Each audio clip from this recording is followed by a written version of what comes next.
Yo tout le monde, aujourd'hui on se retrouve pour le premier bilan culturel de 2023, celui des mois de janvier et février. Et on commence sans plus tarder avec la catégorie des lectures. Alors ces temps-ci j'ai pas lu énormément de neuf parce que j'avais beaucoup de livres sur le feu que j'avais commencé en 2022 et qu'il fallait que je termine. Cela dit, mes découvertes au niveau des lectures sont très diversifiées de genres, de thématiques abordées très diverses, donc j'ai hâte de vous en parler. Le premier livre dont je voulais vous parler, il s'agit de Songe à la douceur de Clémentine Beauvais. Ce livre a une histoire parce que c'est une amie avec qui j'entretiens une correspondance qui me l'a offert. Elle me l'a envoyé par voie postale littéralement une semaine après mon anniversaire, donc j'ai cru que c'était un cadeau d'anniversaire, mais en fait ça l'était pas parce qu'elle savait pas quand est-ce qu'était mon anniversaire. Et elle voulait me l'offrir parce que c'est son autrice préférée et son livre préféré. C'est un livre très original parce que c'est un roman écrit en vers. Il reprend des inspirations de Pouchkine, en fait c'est une réadaptation de Pouchkine. Le titre Songe à la douceur est un vers de Baudelaire. J'ai adoré ce livre, c'est très frais, c'est une écriture très originale j'ai trouvé. C'est une histoire d'amour impossible dans le monde contemporain des réseaux sociaux, du métro et de Paris. J'ai hâte de découvrir d'autres livres de Clémentine Beauvais. J'ai lu Nietzsche l'actuel dont je vous avais déjà un peu parlé, donc ce livre de vulgarisation par Julien Rochdy, donc introduction à la philosophie de Nietzsche. Un philosophe que je veux vraiment découvrir plus en profondeur, alors je commence à en connaître pas mal sur lui mais j'aime énormément sa philosophie et donc j'avais envie de le découvrir un peu mieux mais sans forcément me plonger directement dans sa lecture. J'ai déjà lu du Nietzsche mais là j'avais envie de quelque chose de plus léger. Ce que j'ai vraiment apprécié avec ce livre c'est que c'est clair, c'est organisé par chapitres qui sont assez courts, qui synthétisent des concepts nietzschéens de façon efficace, des concepts qu'on ne connaît pas vraiment parce qu'on n'a pas lu les livres de première main avec Rochdy du coup à lieu à notre place. Des concepts comme le surhomme, des phrases comme Dieu est mort, qu'on connaît très mal, qu'on utilise très mal. En revanche, là où j'ai une petite réserve, ce sont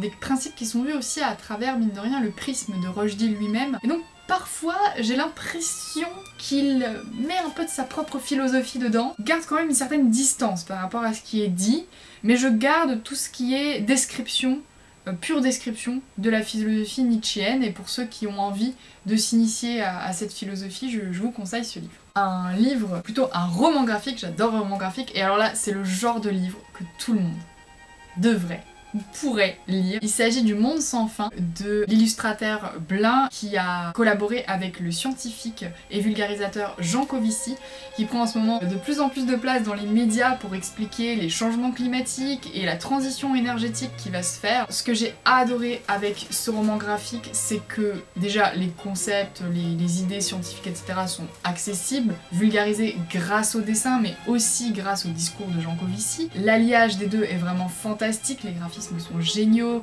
c'est un livre qui est rempli de métaphores. Et la deuxième chose que j'ai adoré dans ce livre, c'est qu'il n'est absolument pas catastrophiste. Ce n'est pas un discours alarmiste, c'est un discours réaliste qui tente d'apporter des informations qui les apportent et aussi, pourquoi pas, des pistes de réflexion sur ce vers quoi on doit tendre pour éviter la potentielle catastrophe qui s'annonce. Mais c'est pas un discours en mode attention c'est déjà la catastrophe, on va tous mourir et on fait plus rien. Non.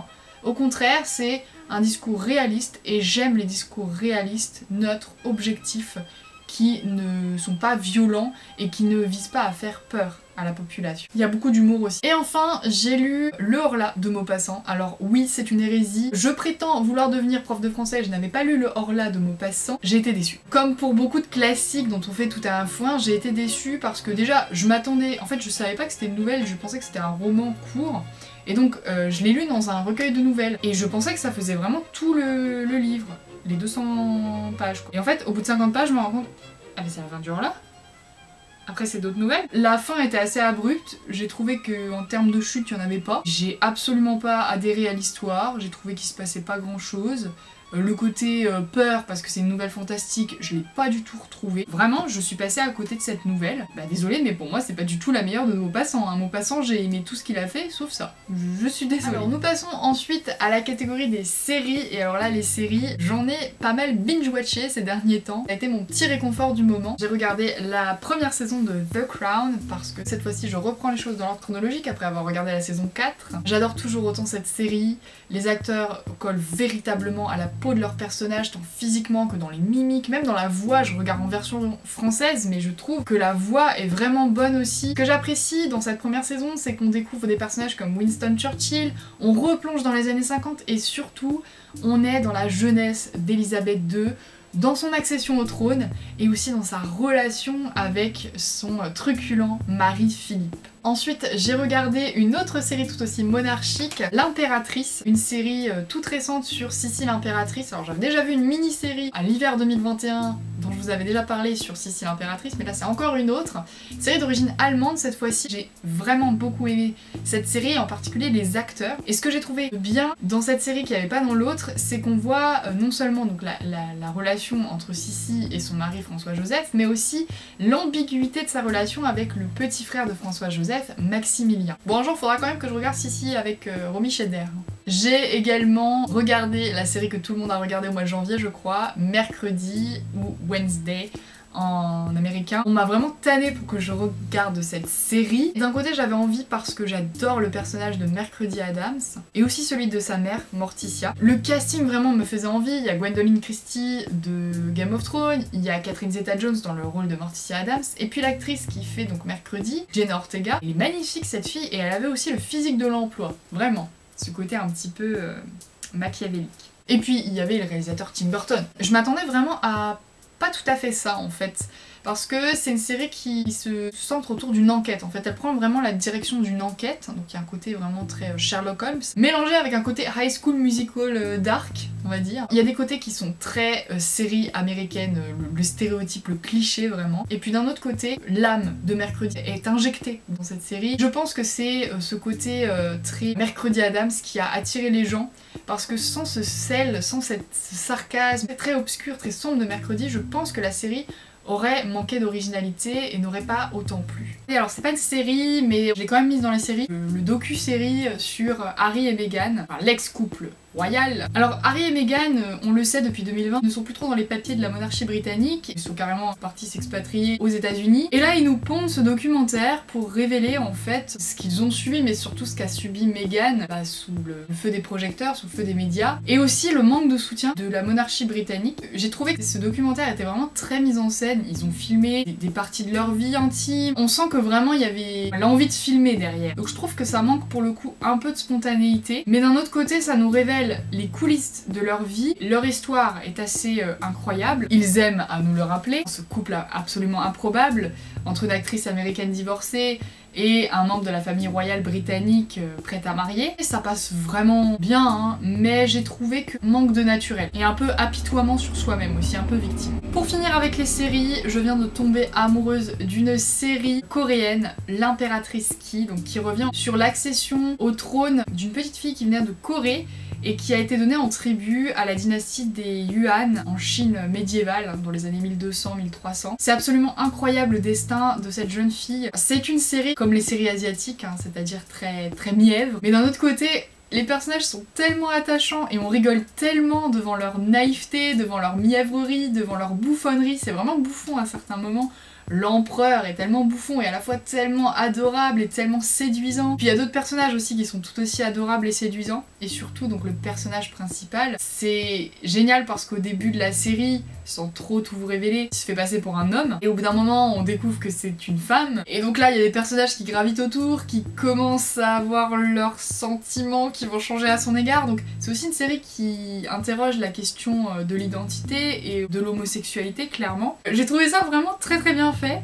Bon, évidemment, les costumes, les décors sont aussi toujours magnifiques. Les dramas asiatiques, globalement, savent extrêmement bien le faire. Et je suis devenue accro à cette série qui fait quand même 51 épisodes. On va passer maintenant aux films. Alors, ces derniers temps, je me suis rabibochée avec les films. J'ai été au cinéma. Et puis, j'ai regardé aussi pas mal de films chez moi. J'ai été voir au cinéma Avatar 2. Alors, j'étais surprise qu'ils ressortent un Avatar 10 ans après. Je pensais pas qu'on pouvait donner une suite à ce film. Alors, évidemment, il a bien marché. Mais autant de temps après, refaire un Avatar 2. Alors, évidemment, c'est une suite. On perd la magie du premier. Mais moi, ce que j'ai adoré dans ce Avatar 2, c'est qu'il y a un univers graphique qu'on retrouve déjà, qui est magnifique. Enfin, t'es plongé pendant 3 heures de film, en plus avec la 3D, c'est incroyable. Tu ressors de là, tu te demandes où tu es. Difficulté à te reconnecter au monde réel. Et d'un autre côté, j'ai adoré la nouvelle peuplade de l'eau. Bon, après, le scénario est pas non plus hyper incroyable. Ce que j'ai bien aimé aussi, c'est la question de la famille quand même, et de l'amitié. qui est traité quand même de façon assez profonde, j'ai trouvé. C'est sûr, c'est pas révolutionnaire parce qu'on a déjà eu Avatar, mais moi ça m'a fait quand même énormément de bien de retrouver Avatar, le graphisme, l'esthétique. On peut pas le trouver ailleurs en fait que dans cette saga là. Ça vaut le coup d'aller au cinéma pour voir des films comme ça. Une flamboyance, j'ai envie de dire, visuelle comme celle-ci. Le film Glass Onion, qui est un petit peu dans la veine de À couteau tiré, si vous avez vu ce film avec Daniel Craig. Donc là on retrouve Daniel Craig en détective, donc toujours avec ce rôle de détective pour une histoire encore une fois rocambolesque. Alors je trouve que c'est légèrement en dessous de À couteau tiré. Bon, À couteau tiré on avait la fraîcheur dans la nouveauté. Là l'enquête elle a un peu moins d'envergure, par contre elle est beaucoup plus loufoque. Ça contrebalance Don't Look Up, avec mon Leonardo. Un film qui a une bonne panoplie d'acteurs, hein. On retrouve Meryl Streep, on retrouve Jennifer Lawrence, Timothée Chalamet, Ariana Grande, Jonah Hill aussi. Alors on reste dans la thématique de l'écologie avec Don't Look Up, puisque c'est un film satirique qui se veut être une satire en fait de la non-action des gouvernements face aux désastres écologiques. Alors le pitch en fait c'est qu'une météorite menace de frapper la Terre, de faire disparaître donc toute l'espèce humaine, enfin toutes les espèces, faire disparaître la vie sur Terre, quoi. Les scientifiques qui découvrent ça essayent d'alarmer le gouvernement, mais le gouvernement reste sourd. Je vous laisse regarder comment ça finit. C'est vraiment de la pure satire parce qu'il dénonce par le rire. C'est vraiment bouffon en fait, c'est drôle, et puis les acteurs eux-mêmes ne se prennent pas au sérieux.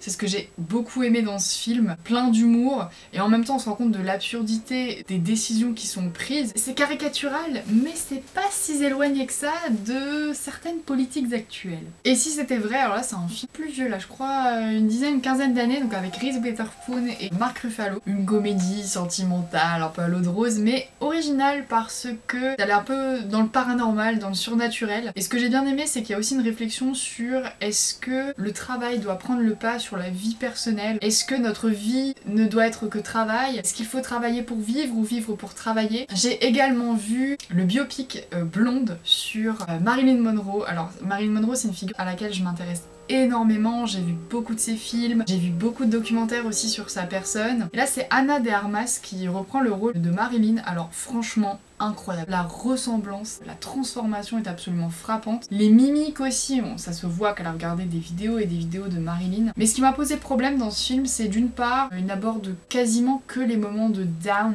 de Marilyn, donc c'est un film très sombre. C'est très caricatural aussi dans la naïveté de Marilyn, on se représente souvent Marilyn comme une blonde incendiaire, un peu superficielle, alors qu'en réalité c'est quelqu'un de très intelligent, qui allait au théâtre, qui lisait beaucoup, qui s'informait beaucoup. Et puis c'était quelqu'un qui avait une double personnalité, Marilyn, mais aussi Norma Jean, qui est son véritable nom. Et je trouve que le film a complètement évacué cette question-là au profit de choses beaucoup plus superficielles finalement, souvent larmoyantes. Et vraiment, j'ai trouvé que le personnage de Marilyn transparaissait comme une écervelée dans ce film, vraiment. Les scènes sont souvent très vite coupées, il y a beaucoup de flashbacks, on revient en avant, en arrière, on sait pas trop où on est dans la vie de Marilyn. Et je sais pas trop si ce patchwork me plaît ou m'a plutôt laissé bizarre à la fin. On va changer pour une dernière catégorie, la catégorie podcast, et là je n'ai qu'un podcast. Quand les dieux rôdaient sur la terre de Pierre Judet de Lacombe.